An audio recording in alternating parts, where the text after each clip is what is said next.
This will be a day long remembered. Now I am the master. Welcome to another episode of Legends and Theories, and welcome to my review of Justice League and Justice League Unlimited. I'm going over both shows, and honestly, I'm just so excited to be doing this. This is probably my second favorite DCAU show after Batman the Animated Series, and I'm just counting them together because they really are. They tie in really well. So, let's go into it. And Justice League is a great show. And I think the best part of it is the story arcs, for at least the first show, because we have so many great ones. We have Secret Origins, we have Injustice for All. There's some fun ones like in Blackest Night. There's only a few of these that I don't fully love. And looking at looking at season one, okay, this of course on a different screen, you're not looking at it. But going through the episodes of season one, there's a Secret Origin trilogy in Blackest Night. There's a trial of Green Lantern, The Enemy Below, which is Aquaman, A Great and with Injustice for All, Paradise Lost, which is a Wonder Woman centric one, which is it's pretty good. I mean, it's my favorite. War World, which I think is okay. A nice team up between The Flash and Green Lantern in The Brave and the Bold. And then there's one that I don't like, which is Fury. And that's just because the plan is so stupid. Has a plan to basically wipe out all men. And, well, to help females be better, but this person clearly doesn't think too far ahead because, well, she would have killed off all of the human race since you need males to reproduce. So, yeah. And this person's smart enough to make a bioweapon to wipe out all males. This person's smart enough to figure out that they need males and females to reproduce. And then there is Legends, which is basically their JSA episode where they meet a team that's like the JSA but isn't fully the JSA because it is a comic book Green Lantern read as a kid. And there's another one that is A Knight's Shadow. And this is the first Etrigan one. And I think that one was okay. The same with one with Metamorpho. And then we have a great season finale with the Savage Time parts 1 to 3, which introduces Vandal Savage and was a really good storyline and very well done. And the first season, I think, was very solid. Has some really good arcs, and they did a good job with it. And they have an even more crazy second season, where it begins with Twilight, which is the war between Brainiac and Darkseid, and ends in the death of both villains. And it's the near permanent death of both. Both are able to come back, but it's through very specific circumstances. Then there's a great arc with the Amazo and Lex Luthor manipulating him. And then I think one that was okay, it wasn't amazing. And Only a Dream, which is when Dr. Destiny comes. Another one that was decent, it wasn't amazing, was Maid of Honor, where Wonder Woman befriends um, daughter of the king of, I believe, Kaznia. It was one of the fictional DC countries, I don't remember which one. And there's another okay one with Green Lantern and his ex, which was Hearts and Mind. But then we get to a really good one, and actually equates it up for Justice League Unlimited, which is a better world, which deals with the Justice Lords and how they conquered Earth. and how they plan to conquer the universe of our heroes. It was such a great episode. Sets up Justice League Unlimited, but I'll be talking about that when I get to the Unlimited section. And this is just so great overall. I love these episodes. And then we have an okay one with Eclipsed. I think it was good. It wasn't, the best one, which is like the Evil Crystal, pretty similar to the crystal that created Eclipso, although it was from like an evil snake race. And then there's the Terror Beyond, which is the final one of Solomon Grundy. Besides one time he's brought back in Unlimited, and that was a really good episode. We have another great one with Secret Society, where Grodd nearly defeats the Justice League. And then another great one with Hereafter, which is their interpretation of the death of Superman. And that one was really good also. And then a personal favorite of mine is Wild Cards, where the Joker basically plays everyone. And that one was just a fun episode. Then there's a decent Christmas special, Comfort and Joy. But finally we have the amazing three-part series finale, Starcrossed, which deals with Hawkgirl betraying the Justice League and all the crazy stuff that happens after it. That's definitely such a great episode series, and yeah, I just think that Justice League was such a great show overall. It had so many great villains, so many great episodes, and pretty few bad ones. One of the only ones I didn't like was the one where they just had a dumb plan. And now looking at Justice League Unlimited, the one thing that I had to say this one doesn't have over Justice League is the specific story arcs, but there is a story that's played out between seasons 1 and 2. Although I think it may have been split up on HBO Max, I don't remember exactly. It still is great that there's a through line between all these episodes. And then there's just a few ones that are just fun on their own.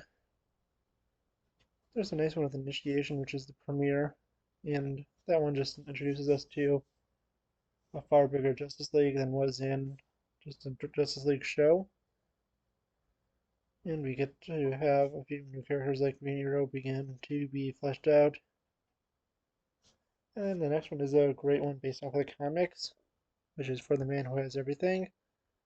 This is when Mongol puts a black, I think it's a black mercy on Superman and gives him his ideal life, but he eventually breaks out and nearly beats Mongol to death because of what he did. And then there's one that I think a lot of people hate, but I think it wasn't super good. It was okay, which is kid stuff. And yeah, with that one, I thought that was an okay episode. I don't hate it like many other people do. The next one is Hawk and Dove, and yeah, that one it was okay. It sets up stuff for later in the series, and I'm glad with that. That this is where they start the real world building. Then we have one with a fun moment in this little piggy where Batman starts singing to save Wonder Woman. And then we have one with the Supergirl clone, and that one I think that one was really interesting,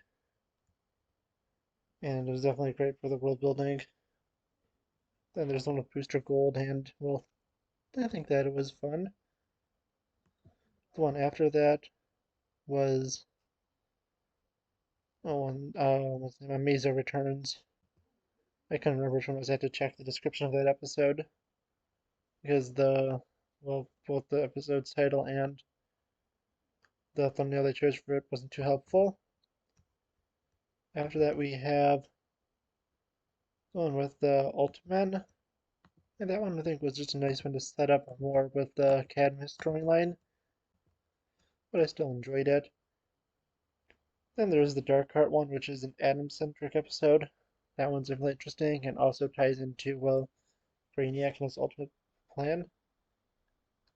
And there's one that I think was done well to return Hawkgirl to being in the series, which is Wake the Dead, which is the ultimate final appearance of Solomon Grundy, where he is once again put to rest after his soul is accidentally summoned.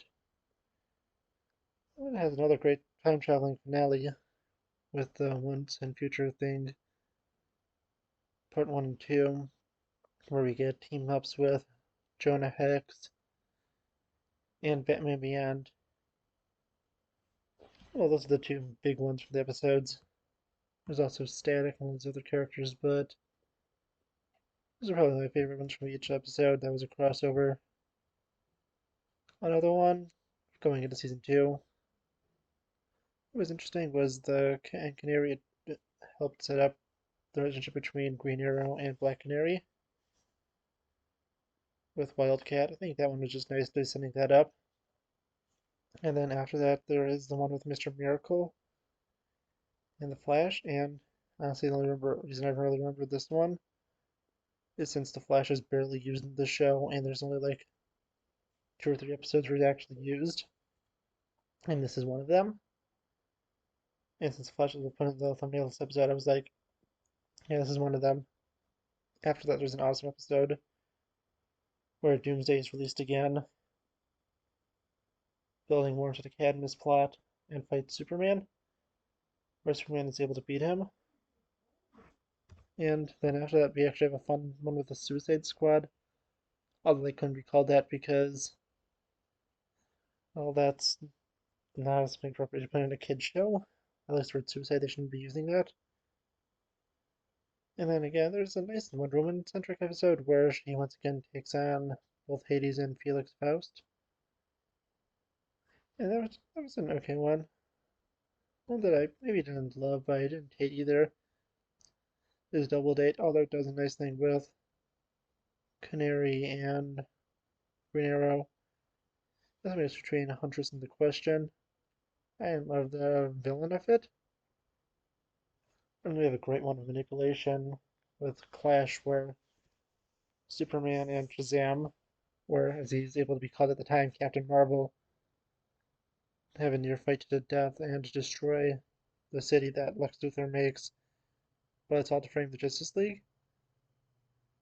And there's a nice continuation of Hawkgirl storyline where the Thanagarians try to get revenge on her. And then, well, a really cool ending to the season, and intended to be the ending for the show before it's picked up for more season, is the last 5 episodes, where the Question begins to put everything together, and then everything gets crazy as everything is revealed.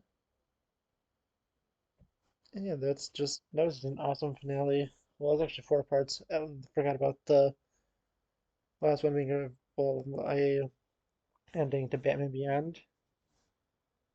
But this one is an awesome 4-part finale, not 5, where we get to see the Justice League being pushed to the limit, and an ultimate battle between the founding 7 members and the Lex Luthor infused Brainiac, with near death of the Flash at the end, and seeing if they would turn into Justice Lords or not.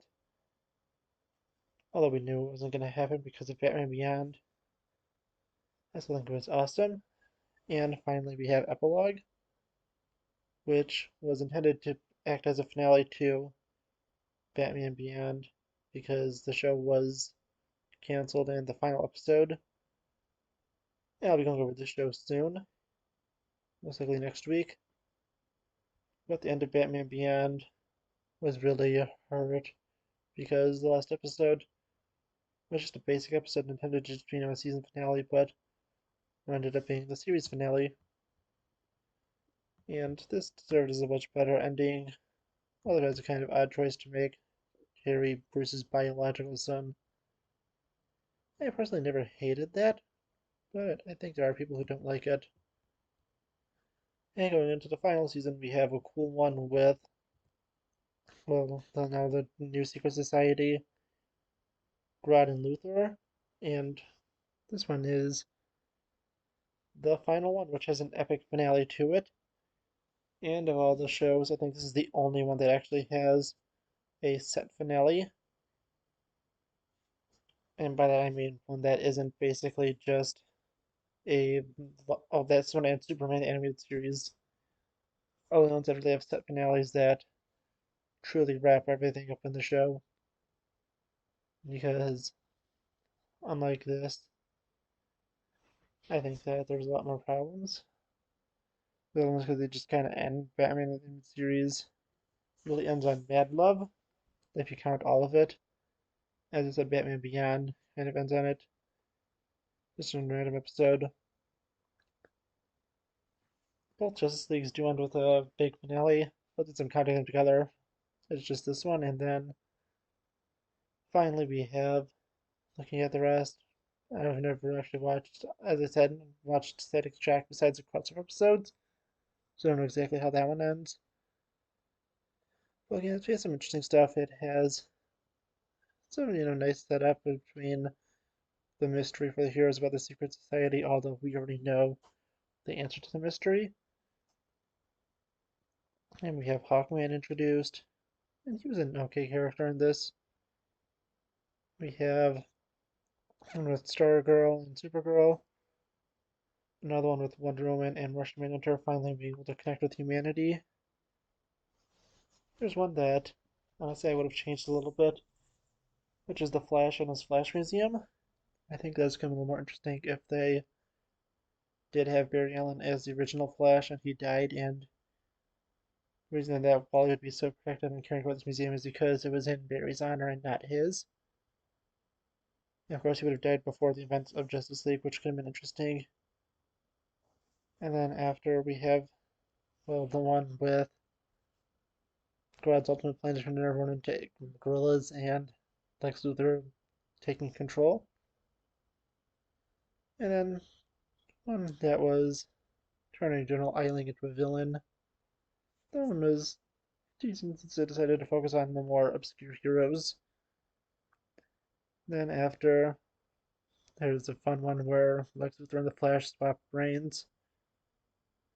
And then, personally, one I didn't love the continuation of the Black Canary Fight Club one, where all the women are being mind controlled. And a cool one with Supergirl and Legion of Superheroes. Another decent one, which is Hawkman, Hawkgirl, and then, well, the evil Shadow guy, I don't remember his name. And finally, it has an epic two-part finale where Darkseid returns, and the heroes and villains are forced to work together to defeat him. But ultimately, Lex Luthor sacrifices himself to kill both himself and Darkseid, being absorbed into the Source Wall. At least that's what the world creator said.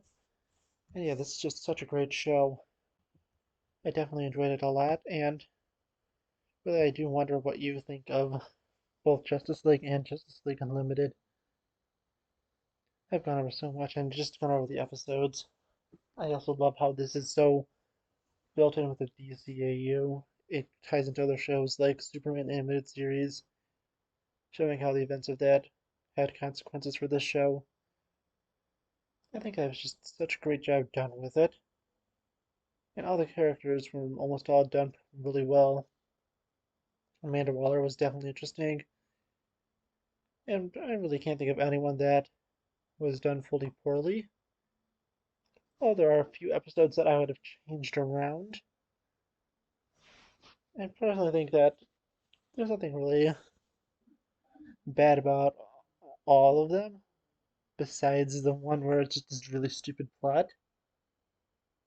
And it's not really short-sighted, but that one, I just think that the plan was so stupid in that one that kind of hurt the episode. But besides that, I really enjoyed this show. Yeah, I want to know what you think. What do you think of this show? Or shows? I'm really just counting them as one because they're continuations of each other and tie in together so well. Mainly because they focus on the same characters and just gets bigger. Yeah, I think that this is such an amazing show and would love to see a continuation of it. And of DCAU shows, this is probably number 2, right after Batman the Animated Series, and probably followed by Batman Beyond. Yeah, I want to know what you think. Let me know in the comments, and I'll see you all in the next episode of Legends and Theories. Thank you for watching this episode of Legends and Theories. Please subscribe, like the video, share the video, leave a comment, check out the video on screen, and may the Force be with you.